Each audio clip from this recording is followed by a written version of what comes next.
10월에 또 대규모 집회가 계획되어 있다고? 8월 확진자가 이렇게나 많아서 애를 학교도 못 가고 자영업자인 나는 일도 못 하고 있는데 또 집회를 한다고? 왜 그러지? 왜 그런 거지? 울고 싶다. 안녕하세요. 윤리 알려주는 여자 김혜영 강사입니다. 방금 말씀드린 것처럼 뉴스를 보니까 10월에 또 대규모 집회가 예정되어 있다고 하네요.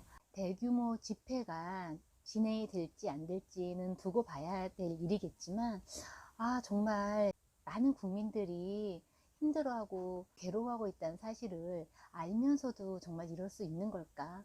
이런 야속한 마음이 드는 건 사실이네요. 그래서 오늘은 왜 우리의 마음을 이해하지 못하는 거지?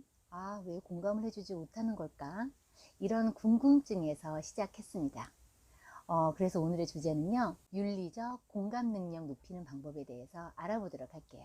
공감 능력은 현대인들이라면 지겹게도 들어봤을 법한 단어일 텐데요.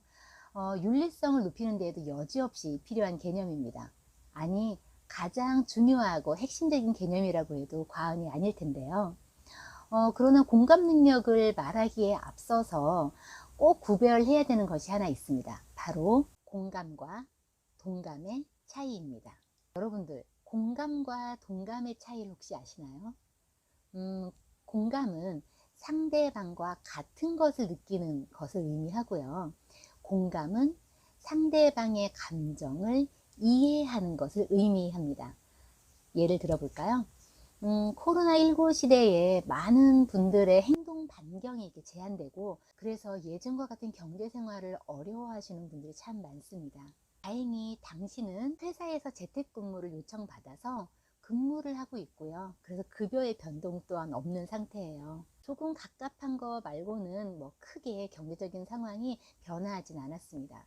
반면 당신의 친구는 사람을 만나 영업하는 일을 하는 자영업자였는데, 코로나19로 대면 활동이 제한되면서 기본 생활비도 벌지 못하고 있는 상황이라고 가정해 볼게요. 오랜만에 당신을 만난 그 친구가 너무 힘들어하면서 눈물을 보이고 있어요. 자, 이때 우리에게 필요한 것은 공감일까요? 동감일까요? 네, 공감입니다. 동감은 애초에 힘이 들죠. 그와 당신의 상황은 애초에 다르니까요. 그러니 눈물을 흘리는 그에게 함께 눈물을 흘려주는 것이 아니라 그가 충분히 힘들 수 있음을 인정해주고 이해해주는 것이죠. 많이 힘들었겠다. 지금 정말 많이 힘들겠구나. 이런 자세가 필요한 것입니다. 해결점을 주지도 못하는 공감이 무슨 소용이 있나 이렇게 생각이 들 수도 있는데요. 이거 하나는 꼭 기억해야 해요. 우리는 모든 일을 대신 해결해 줄 수 없습니다. 우린 만능 해결사가 아니에요. 그렇지만 공감은 그 당사자가 다시 문제를 해결해낼 수 있는 의지와 능력을 만들어주는 역할을 하고 있습니다. 그러니 우리는 그의 문제를 해결해내는 것이 아니라 그의 의지를 독려해주는 공감에 집중해야 합니다.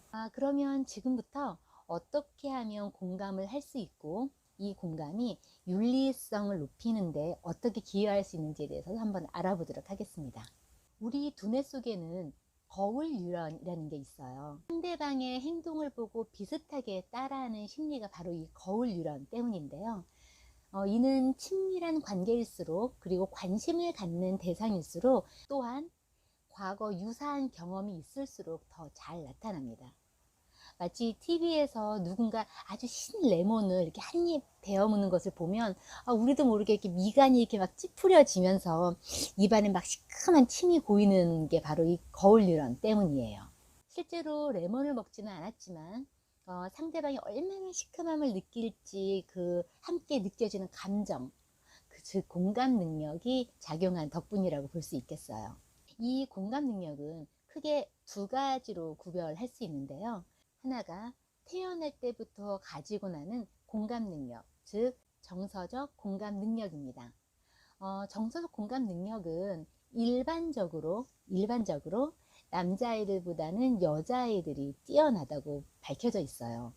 그래서 엄마가 옆에서 올 때 남자아이들은 엄마를 이렇게 한번 이렇게 휘끗 쳐다보기만 할 뿐 별다른 후속 행동을 보이지 않지만 여자아이들의 경우에는 다가가서 엄마의 눈물을 이렇게 닦아주거나 심지어는 같이 울어주는 경우도 있다고 합니다. 공감 능력이 뭐 대수인가 싶을 수도 있는데요. 하버드 비즈니스 리뷰에서 2013년 8월에 발표한 여성 리더가 성공하는 이유에서는요, 여성성이 미래 리더들의 경쟁력을 결정한다고 밝혔습니다. 특히 여성성으로 대표되는 공감은 단순하지만 획기적인 혁신을 이끌 수 있다고 분석했는데요. 여성성은요, 여성에게만 국한된 그런 역량이 아니고요. 여성에게도 남성성은 분명 존재합니다. 매우 당연하게도 남성에게도 여성성은 존재하죠. 그런데 타고난 정서적 공감은 이런 여성이 좀 우월한 것은 사실입니다. 그러나 실망하긴 아직 일러요. 바로 두 번째 공감 능력인 인지적 공감 능력이 존재하기 때문입니다. 정서적 공감 능력이 타고나는 선천적인 것이라면요, 인지적 공감 능력은 바로 후천적인 공감 능력이라고 볼 수 있어요. 다시 말하자면 공감 능력은 노력에 의해서 충분히 개발이 가능하다는 것을 의미하죠. 자, 그렇다면 이제 인지적 공감 능력을 높이는 방법에 대해서 좀 알아보도록 할게요. 여러분, 혹시 누군가에게 관심이 생기면 우리는 어떤 행동을 할까요? 만약 당신이 BTS를 굉장히 좋아한다고 가정을 해볼게요. 그럼 어떤 행동을 할까요? 네, 덕질이죠. 시간이 날 때마다 유튜브 영상을 찾아보거나 인터넷에 BTS를 검색해서 새로운 정보를 자꾸 접하려고 노력할 거예요. 관심 있는 대상을 관찰하기 시작한다는 거죠. 그런데 재미있게도요, 관찰을 하면 관심이 생긴다는 그 사실도 알고 계셨나요? 필요에 의해서 누군가를 혹은 무언가를 관찰하다 보면 그냥 흘려보낼 때에는 미처 알지 못했던 장점과 매력이 보이기 시작하고요. 이 관심이 다시 관찰을 이끌어내기 때문입니다. 그래서 공감 능력을 높이는 가장 첫 번째 방법은 관찰하기입니다.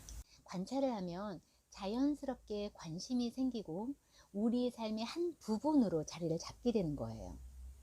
비로소 상대가 궁금해지기 시작합니다. 자, 그러면 그 다음 공감 능력을 높이는 두 번째 방법을 알아볼게요. 두 번째 방법은요, 보다 더 구체적인 방법인데요. 바로 상대방의 삶을 한번 살아보는 거예요. 뭐 아시겠지만 당연히 상당히 제한적이고 또한 현실성이 떨어지는 건 사실이죠. 자, 그럼 어떻게 할까요? 네, 바로 공감할 상대의 삶을 머릿속으로 시뮬레이션 해보는 겁니다.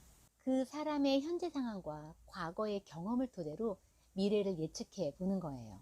올바른 시뮬레이션이 되기 위해서 필요한 것은 상대에 대한 다양한 정보입니다. 현재의 상황, 환경, 그리고 가치관뿐만 아니라 과거의 경험 등을 알아보는 것이죠. 자, 예를 한번 들어볼게요.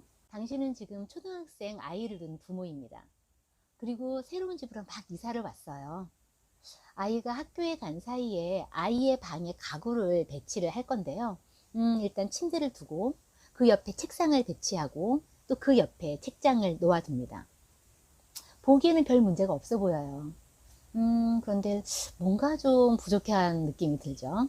그래서 아이처럼 그 침대에 한번 이렇게 탁 누워보는 겁니다. 그랬더니 바로 위 창에서 쏟아지는 그 햇빛 때문에 좀 편하게 휴식을 취하기가 좀 불편해지죠. 그리고 옆에 책상에 이렇게 앉아봤더니 대낮인데도 창이랑 조금 멀리 있어서 그런지 어두운 느낌을 좀 받게 돼요. 또한 책상은 생각보다 좀 너무 낮게 있어서 시선이 좀 잘 가지 않는 거예요. 그래서 당신은 책상과 침대를 이렇게 바꾸어서 다시 배치를 하죠. 그리고 책장의 아래 칸에는 아이의 예전 일기장처럼 잘 보지 않는 것들을 모아두고요. 아이의 눈높이에 맞는 곳에는 요즘에 가장 많이 읽어야 되는 혹은 읽을 만한 책들을 꽂아둡니다. 겉으로 볼 때에는 아까와는 크게 달라 보이지 않을지 모르겠지만 사용하는 아이의 입장에서는 훨씬 효율적으로 재배치된 방이 될 거예요. 이렇게 아이처럼 누워보고 앉아보는 것이 바로 시뮬레이션 해보는 방법이라고 설명을 드릴 수 있을 것 같아요. 이때 아이의 학습에 필요한 책의 정보를 좀 더 많이 알고 있다면 책장을 배치하는 그 책도 보다 효과적으로 고를 수 있을 거라고 생각이 듭니다. 이렇게 상대에 대한 다양하고 구체적인 정보를 바탕으로 한 시뮬레이션이 공감 능력을 키우는 가장 확실한 방법이라고 말씀드릴 수 있을 것 같아요.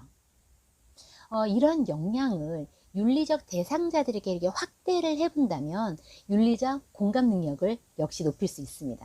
코로나19로 모든 국민들이 자발적으로 사회적 거리를 두고 있는데 지금 우리 단체의 의견을 표현하기 위해서 지금 현재 집회에 참가하는 것이 사회의 건강과 경제성에 어떤 영향을 미칠까? 그리고 그들의 삶은 어떻게 변화할까를 고민하는 이런 것이 윤리적 공감 능력이고 윤리적 시뮬레이션 능력입니다. 그리고 우리 모두가 어떤 행동을 하기 전에 이런 윤리적 공감 능력을 좀 발휘한다면 좀 더 살기 좋은 세상이 만들어지진 않을까요? 오늘의 이 영상이 당신의 일상에 도움이 되었나요? 행복한 우리의 일상을 위한 생활 밀착형 윤리 수업, 다음 시간에도 재미있고 유익한 이야기로 찾아뵙도록 하겠습니다. 감사합니다.